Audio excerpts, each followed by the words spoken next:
Stop these 7 foolish mistakes after 60 for a peaceful and happy life until 80. Hello everyone, I am Dr. David.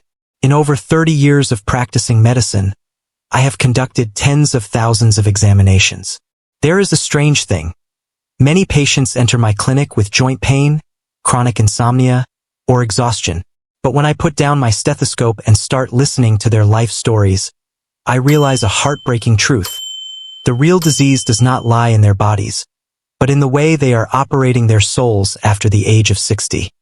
Age 60 is not the sunset of life.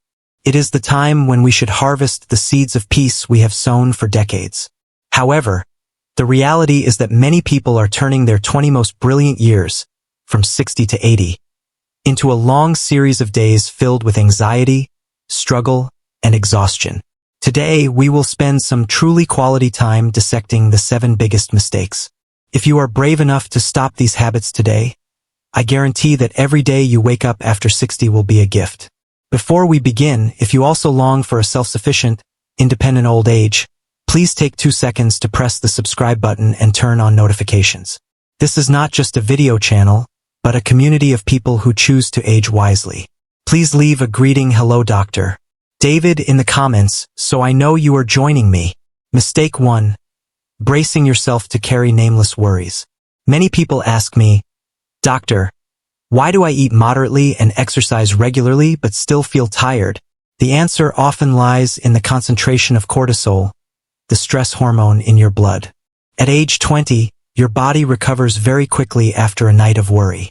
But after 60, the endocrine system is no longer as flexible. Prolonged anxiety about children, finances, or things that haven't happened yet will keep cortisol levels high. This directly attacks the immune system, wears down blood vessels, and is a leading cause of stroke or memory loss, dementia. Worry does not help you solve tomorrow's problems. It only drains your vitality today. Let me tell you about George, a 72-year-old patient of mine. George came to see me with hand tremors and severe insomnia. He was worried about his 40-year-old son who had just lost his job, worried about his grandson's failing grades, and even worried about rising gas prices. I told him, "George, you are trying to be God for your whole family. But you forget that your son needs a healthy father more than a father who worries on his behalf. Your peace is the greatest legacy you leave them." When George learned to accept that he could not control other people's storms, his hand tremors disappeared miraculously. That was because his brain was released from the pressure of illusory control. Every morning, spend 10 minutes sitting in silence. When a worry comes, ask, "Can I solve this right now?" If not, imagine you put it in a box and close the lid. Let your brain rest. That is how you protect your heart. Mistake 2. Trying to win or lose in arguments. The older we get, the more we tend to cling to personal experience. We want to prove we are right in politics, in how to raise children, even in a family meal. But do you realize that after every time you win an argument, you lose a friend or a relative? Loneliness in old age is usually not due to destiny, but due to rigidity in thinking. When you insist on being right, you are building a wall around yourself. Linda, 68, used to have a very tense relationship with her daughter-in-law. She always criticized how her daughter-in-law cared for her grandson. During a consultation, I asked Linda, "Do you want your grandson to have a wise but lonely grandmother, or a happy and welcomed grandmother?" Linda chose silence. She stopped correcting her daughter-in-law. As a result, weekend meals became warmer than ever. Linda realized that truth is sometimes only relative, but family affection is absolute. If you have ever made the family atmosphere tense because of your ego, please comment the number 2 below. We don't need to be perfect. We just need to learn how to let go to love each other more. Mistake 3. Living wastefully for your children. This is the most common mistake in East Asian countries. We spend our whole lives sacrificing for our children, and then at age 60 we continue to live centered around their lives. Medicine calls this emotional dependency. If the child is happy, you are happy. If the child faces difficulties, you collapse. The truth is, if you do not have a life of your own, you are accidentally creating enormous pressure on your children's shoulders. They will feel guilty if they cannot make you happy 24/7. For your children to respect and love you properly, you must be an independent individual, with your own joys and your own values that do not depend on them. Robert was once a devoted father to the point of selling his house to give his son money for business, then moving into a small room, waiting every day for his son to call. He always felt abandoned. I advised Robert to join a photography club and start taking short trips. When Robert began talking about the photos he took rather than complaining about his son rarely calling, his son naturally wanted to spend more time with his father. Why? Because at this point, Robert was an interesting person, an example of aging with vitality, not an emotional burden. Mistake 4. Oversharing when silence is gold. At this age, you do not need to explain your life to everyone. Sharing too much about finances, illnesses, or family conflicts with neighbors and friends does not really help unburden your heart. Conversely, it creates public opinion and negative energy that comes back to attack you. Silence helps the central nervous system stay more stable. When you keep a private space for yourself, you are keeping your self-esteem. Do not let outside gossip disturb the peaceful surface of your soul's lake. Mistake 5. Helping others at all costs, the trap of kindness. This is the mistake that surprises many people the most. Why would a doctor tell you to stop helping others? In fact, I am talking about helping regardless of your own health and mind. In the years after 60, our energy source is like a battery that has been used for many years. It needs to be charged carefully and used wisely.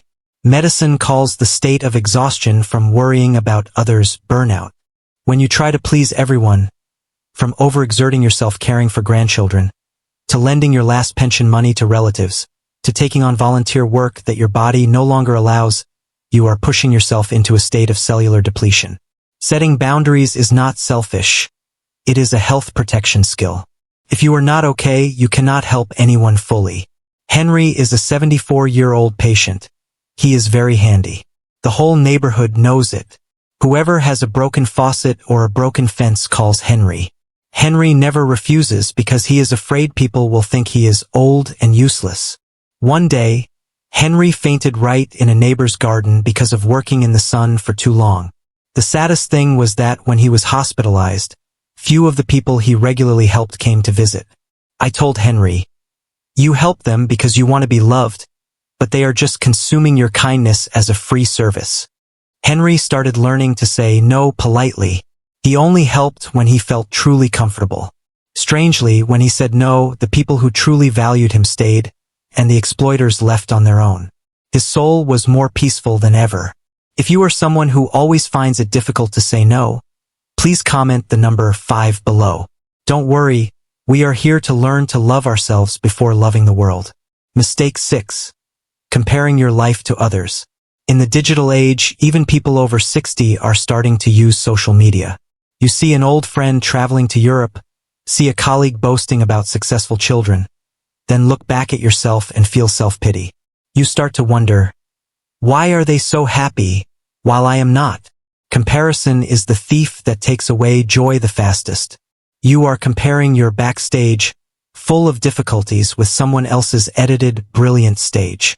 Envy stimulates the brain to release inflammatory substances, worsening bone, joint, and digestive diseases. Helen, 78, always felt inferior to her sister, someone who had a crowded family and was always full of laughter. Once, Helen's sister came over and sat quietly in Helen's small garden, then sighed. "You know, I wish I had the stillness and peace you have. My house is always like a market. I'm so tired." At that moment, Helen woke up. It turned out that what she had was actually someone else's dream. Gratitude is the best lubricant for joints and a natural sedative for the brain. When you are grateful for what you have, your world immediately becomes rich. Mistake 7. Forgetting personal joy. Many people think, "I'm old now. What's the point of playing anymore? Just living day by day is enough." This is an extremely dangerous thought. When you stop pursuing small joys, the brain stops producing dopamine, the hormone of excitement and motivation. Lacking dopamine, you easily fall into depression and accelerate the neurodegenerative process, Alzheimer's. Painting, gardening, walking, or even learning a new language is not to become an expert, but to water the brain. Frank, 80, once gave up painting because his hands started to shake. He told me, "Doctor, I can't draw straight lines anymore." I looked at Frank and smiled. "Then draw curves, blurred patches of color. That is the art style of age 80. Frank went back to his easel. His paintings now no longer have the sharpness of youth, but they are full of emotion and experience. Frank said that every time he holds a brush, he no longer hears the aches and pains of his body. His soul has soared beyond physical limits. Dear friends, I hope you have realized that peace is not something that falls from the sky. It is the result of daily choices. Life from 60 to 80 is not the waiting room of death. It is the most beautiful chapter of a book, where you are the author and also the main character. You have dedicated your whole life to society, to work, to children. Now spend the rest dedicating to your own soul. Remember this message: peace is a practice. We have looked back at 7 big mistakes together. Maybe you are making all 7 or just one. It doesn't matter. The important thing is that you recognize them. Right now, choose just one thing you will change starting tomorrow. Will you stop worrying about your children? Will you learn to say no? Or will you return to an old hobby? Please write that choice down in the comments section. I will read and send words of encouragement to each of you. Your interaction not only helps the channel grow but is also a commitment to yourself. If you find my words helpful, please like and share this video. Maybe a friend of yours is out there, struggling with silent pain, and this video is their life buoy. Don't forget to press subscribe so we can meet again in many more profound videos about the health and psychology of the elderly. Thank you for listening to me, Dr. David. I wish you a brilliant, free, and love-filled journey in old age. See you in the next videos.